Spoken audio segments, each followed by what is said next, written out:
காக்கும் தேவனாம் இயேசு கிறிஸ்துவின் நாமத்தில் அன்பின் வாழ்த்துக்கள். சங்கீதம் 109:30. கர்த்தரை நான் என் வாயினால் மிகவும் துதித்து அநேகர் நடுவிலே அவரை புகழுவேன். நாம் பிரியமானவர்களே, நம்முடைய கர்த்தராகிய இயேசு கிறிஸ்துவை நாம் துதிக்கிறவர்களாய் இருக்கிறோமா? நம் வாயிலிருந்து புறப்படுகிற ஒவ்வொரு வார்த்தைகளும் அவருக்கு பிரியமானதாய் இருக்கும் பொழுது துதியின் நாவை அவர் நமக்கு கொடுப்பார். எப்பொழுதும் நாம் துதியால் அவரை துதித்து கொண்டிருக்கும் போது நம்முடைய வாழ்க்கையில் வருகிற எல்லா இடைஞ்சல்கள், இன்னல்கள் எல்லாம் மாறிப்போகும். துதியின் தேவன் நம் மத்தியில் வந்து நமக்காக எல்லாவற்றையும் செய்வார்.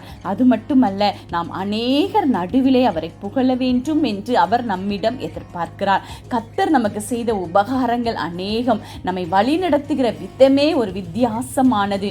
ஒவ்வொரு இடத்திலும் நம்மை தேற்றி அரவணைத்து பாதுகாக்கிற அந்த தேவனை புகழுகிறவர்களாய் நாம் இருப்போம். ஆம், தேவாதி தேவன் நம்மோடு இருக்கிறார். நம் வாயினால் அவரை துதித்து அநேகர் நடுவில் அவரை புகழுவோம். ஆமேன்.